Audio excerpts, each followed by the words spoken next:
This is lecture number 3 of genetics and in this part एक दो term और पढ़ेंगे और कुछ इंपॉर्टेंट कॉन्सेप्ट सीखेंगे। एक इसमें टर्म आता है इनब्रीडिंग डिप्रेशन। पहले ये जो वर्ड है इनब्रीडिंग, इसका मतलब समझिए। अगर आप क्या करते हैं, सेम जीनोटाइप के बीच में क्रॉस करवाते हैं तो उसको इनब्रीडिंग बुलाते हैं। सुनिए, सेम जीनोटाइप कहने का मतलब, मान लीजिए ये एक जीनोटाइप है, ये एक जीनोटाइप है, तो आप देख सकते हैं ये जीनोटाइप सेम है, तो इन दोनों के बीच का क्रॉस उसको बुलाते हैं इनब्रीडिंग। इनब्रीडिंग के जैसा ही एक और टर्म होता है, उसको बुलाते हैं सेल्फिंग। सेल्फिंग भी सेम जीनोटाइप के बीच का क्रॉस, उसको इनब्रीडिंग और सेल्फिंग दोनों बुलाते हैं। तो सेल्फिंग जो वर्ड है वो हम प्लांट के लिए यूज करते हैं, यानी सेम जीनोटाइप के बीच का क्रॉस प्लांट में करवा रहे हैं, उसको सेल्फिंग बुलाएंगे। यही एनिमल में करवाएंगे तो उसको इनब्रीडिंग बुलाते हैं। इतना समझ में आया? अच्छा, अब देखिए, तो हम क्या कर रहे हैं, इसका मतलब समझ रहे हैं इनब्रीडिंग डिप्रेशन का क्या मतलब है। सुनिए, जब हम सेम जीनोटाइप का क्रॉस करवाते हैं तो देखिए यहां से एक पॉसिबिलिटी हो सकता है कि यहां से स्मॉल ए, यहां से स्मॉल ए आ जाए, और यहां से स्मॉल बी, यहां से स्मॉल बी आ जाए। यानी कि जो स्प्रिंग है, ऑफ स्प्रिंग है, उसमें देखिए डोमिनेंट ट्रेट एक भी नहीं है। तो डोमिनेंट ट्रेट एक भी नहीं है तो ये ऑफ स्प्रिंग क्या है, ये बेसिकली इसमें डिप्रेशन आ गया। डिप्रेशन आ गया। जो पहले बेसिकली हाइब्रिड वीगर था, हाइब्रिड वीगर मतलब ऑफ स्प्रिंग का पेरेंट्स के ऊपर सुपीरियर होना, वो खत्म हो गया। तो हाइब्रिड वीगर का लॉस होना ड्यू टू इनब्रीडिंग, उसको बुलाते हैं इनब्रीडिंग डिप्रेशन। तो इनब्रीडिंग डिप्रेशन में क्या होता है, डोमिनेंट ट्रेस का लॉस हो जाता है due to inbreeding. Loss of hybrid vigour due to inbreeding is called inbreeding depression. ठीक है, नेक्स्ट हम सीखेंगे कि गैमीट कैसे बनाते हैं। तो पहले देखिए गैमीट कैसे बनाते हैं, उसके लिए कुछ इंपॉर्टेंट कॉन्सेप्ट आपको आना चाहिए। जैसे टाइप्स ऑफ गैमीट का फॉर्मूला होता है 2 टू द पावर n। यहाँ पे n जो है वो हेट्रोजाइगस पेयर है, ठीक है। और अगर आपको कहीं होमोजाइगस दिखे तो आप एक सिंगल लाइन से डिनोट करिएगा, हेट्रोजाइगस दिखे तो आप ये डबल लाइन से डिनोट करिएगा। अब इसको कैसे समझते हैं सुनिए। मान लीजिए आपके पास एक जीनोटाइप है कैपिटल ए कैपिटल ए, इसमें देखिए हेट्रोजाइगस पेयर एक भी नहीं है, तो n का वैल्यू 0 हो गया, तो 2 टू द पावर n लगाएंगे, 2 टू द पावर 0, तो यहां से गैमीट बनेगा एक। अब सिंस ये होमोजाइगस है तो आप एक लाइन बनाइएगा और a लिख दीजिएगा, तो ऐसे गैमीट बनाते हैं। नेक्स्ट और एग्जांपल देखिए, मान लीजिए आपके पास है कैपिटल ए स्मॉल ए, तो यहां पे देखिए हेट्रोजाइगस पेयर एक है, तो n का वैल्यू 1 हो गया, तो 2 टू द पावर n यानी 2 to the power 1 that is 2।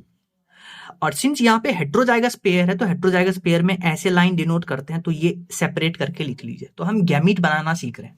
Similarly capital A capital A capital B, यहाँ n का वैल्यू 0, तो यहाँ गैमीट एक ही बनेगा। और अगर ये होमोजाइगस है, इसको कैसे डिनोट करेंगे, यहाँ से a और यहाँ से b, तो ये गैमीट बन गया ए बी।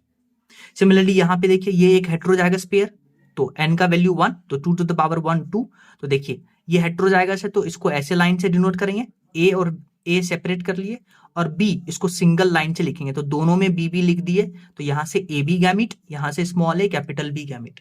नेक्स्ट देखिए, नेक्स्ट आपके पास है ये, तो यहां से देखिए ये भी हेट्रोजाइगस, ये भी हेट्रोजाइगस, n का वैल्यू 2, तो 2 टू द पावर 2 यानी 4 गैमिट बनेगा। अब कैसे बनाएंगे, ये हेट्रोजाइगस है, इसको सेपरेट करके लिख लिए, ये होमोजाइगस है तो इसको सिंगल लाइन से लिखिए, अगेन हेट्रोजाइगस तो इसको सेपरेट करके लिख लिए, इसको सेपरेट करके। तो अब देखिए यहां से क्या बनेगा, capital R capital T capital G, capital R capital T small G, ये दो गैमिट यहां से बने, small R capital T capital G ये, और small R capital D small G ये। तो ऐसे गैमिट बनाना है।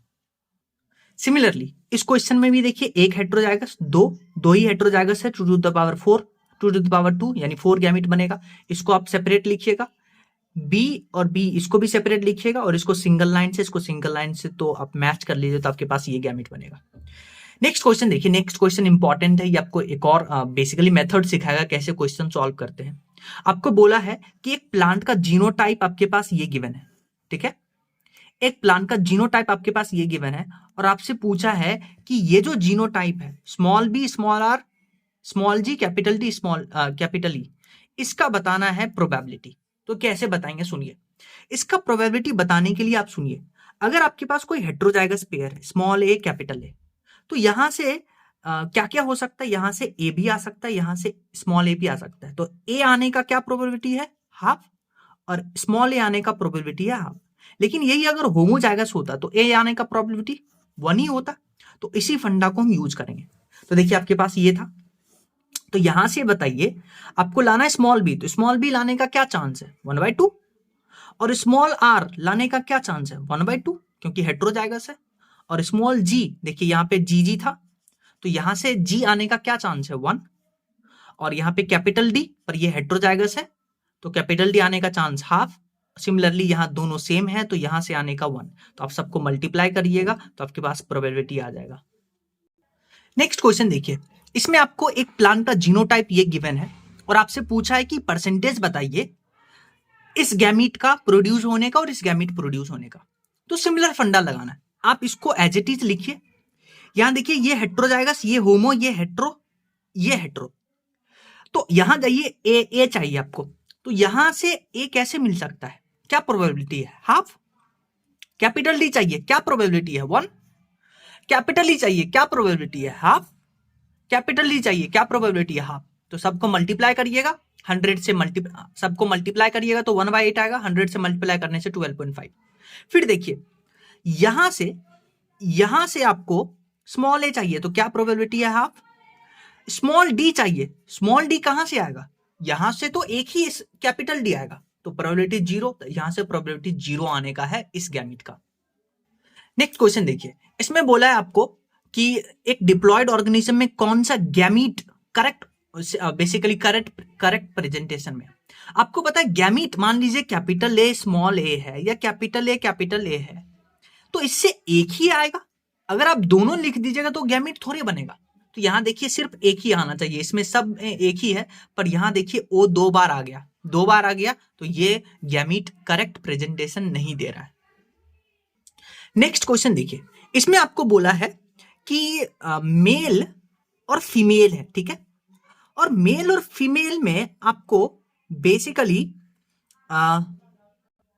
बोला है कि दोनों हेट्रोजाइगस है, ठीक है। कौन से जीन के लिए, ए और बी जीन के लिए।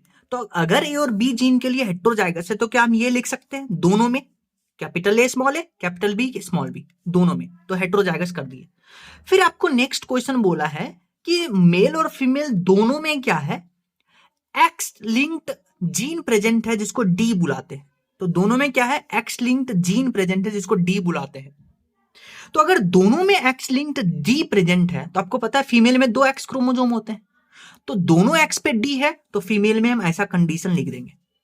और मेल में एक ही एक्स क्रोमोसोम होता है तो मेल में एक्स डी लिखेंगे और वाई लिख देंगे। तो ये हमारे पास जीनोटाइप आ गया। अब आपसे पूछा है कि बताइए फीमेल में इस गैमीट बनने का क्या चांस है, क्या कितना प्रोबेबिलिटी है। तो आपको क्या चाहिए, स्मॉल ए स्मॉल बी स्मॉल डी चाहिए। तो यहां से देखिए स्मॉल ए यहां से आएगा, हेट्रोजाइगस है तो हाफ आएगा, आधा आधा आ सकता है। यहां से देखिए हेट्रोजाइगस है, ये लाना है तो आधा आ सकता है, पर यहां देखिए होमोजाइगस कंडीशन आपको दिख रहा है तो यहां से तो कोई एक ही आएगा, तो ये प्रोबेबिलिटी आ गया 1/4, सबको मल्टीप्लाई करना है। मेल की बात करें तो मेल में आपको पूछा है ये गैमीट लाने का प्रोबेबिलिटी, यानी capital A small B small D. तो यहां से देखिए हाफ आएगा क्योंकि हेट्रोजाइगस, यहां से हाफ आएगा और यहां भी हेट्रोजाइगस है तो यहां से भी हाफ आएगा, तो यहां प्रोबेबिलिटी मेल में हो जाएगा 1/8। तो क्वेश्चन समझ में आया कैसे करना है। नेक्स्ट क्वेश्चन देखिए, अगेन सेम क्वेश्चन है, इसमें आपको बोला है कि मेल और फीमेल में क्या है, जीनोटाइप ये प्रेजेंट है, दोनों में सेम जीनोटाइप प्रेजेंट है, और दोनों में आपको बोला है contain x linked gene H. अब की बार एच जीन दिया और वो भी एक्स लिंक्ड, तो आपको पता है जो फीमेल है उसमें क्या होगा, दोनों एक्स पे एच होगा, और जो मेल है उसमें क्या होगा, एक ही एक्स पे एच होगा और वो वाई। तो आपसे पूछा है फीमेल में ये गैमीट बनने का प्रोबेबिलिटी। तो देखिए ये हेट्रोजाइगस है, स्मॉल आर बनाना है तो half heterozygous half, small T बनाना है ये भी हेट्रोजाइगस हाफ, और कैपिटल डी बनाना है ये तो होमोजाइगस है तो इसके लिए 1, और ये होमोजाइगस है स्मॉल एच तो होगा ही नहीं क्योंकि कैपिटल एच है तो ये 0%। समझ में आया आपको। मेल में बताइए, मेल में आपसे पूछा ये इसका गैमीट बनाने का, तो ये देखिए हेट्रोजाइगस ये लाना है तो हाफ प्रोबेबिलिटी, कैपिटल डी लाना है heterozygous half probability, capital D लाना है दोनों होमोजाइगस 1 प्रोबेबिलिटी, ये लाना है ये हेट्रोजाइगस हाफ प्रोबेबिलिटी। तो कितना प्रोबेबिलिटी हो गया 12.5%। नेक्स्ट हम बात करेंगे मेंडलिज्म के बारे में। मेंडल ने जो भी काम किया था उसके बारे में। देखिए, मेंडल का जो जन्म हुआ था वो 22 जुलाई 1822 में हुआ था। मेंडल ने अपना एक्सपेरिमेंट 1856 में स्टार्ट किया था और 7 साल यानी 1863 तक उन्होंने गार्डन पी पे, ये याद रखिएगा, पहले भी डिस्कस कर चुके हैं, स्वीट पी पे नहीं, गार्डन पी पे काम किया था और इन्होंने अपना पेपर पब्लिश किया था 1865 में। ठीक है, मेंडल ने करीब 35,000 पी प्लांट पे काम किया था, 35 पी प्लांट पे, 35,000 पी प्लांट पे, और 1884 में मेंडल का डेथ हो गया। मेंडल के डेथ तक बेसिकली मेंडल का जो वर्क था उसको रिकॉग्नाइज नहीं किया गया। 1900 में 3 साइंटिस्ट थे, Carl Correns, Hugo de Vries and Tschermak. ठीक है, कार्ल कोरेंस जर्मनी के थे, इन्होंने कॉर्न प्लांट पे काम किया था। ह्यूगो डी व्राइस हॉलैंड के रहने वाले थे, इन्होंने इवनिंग प्रिमरोज पे काम किया था।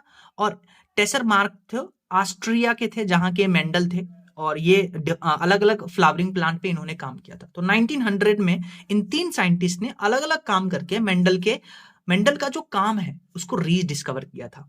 ठीक है, अब देखिए, आप पढ़ते हैं 2 law of segregation, law of independent assortment. ये लॉ मेंडल ने नहीं बनाया था, हाँ खोजा हुआ था मेंडल का तो, पर मेंडल ने कोई लॉ नहीं बनाया था।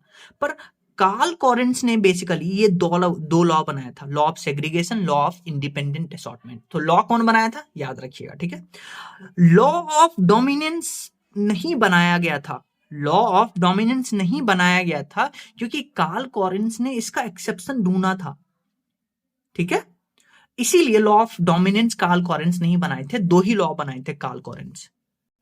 अब देखिए, मेंडल ने अपना पेपर पब्लिश किया था 1865 में और 1900 में जाकर के वापस रीडिस्कवरी हुआ, यानी लगभग 35 इयर्स तक मेंडल का जो काम था उनको उसके लिए क्रेडिट नहीं मिला था। अब इसका क्या रीजन था वो सुनिए। उस समय कम्युनिकेशन वॉज नॉट इजी और मेंडल ने बेसिकली बोला था कि कैरेक्टर को कंट्रोल करता है फैक्टर। मेंडल यही बोलते थे कि character is control by factor, character is control by factor.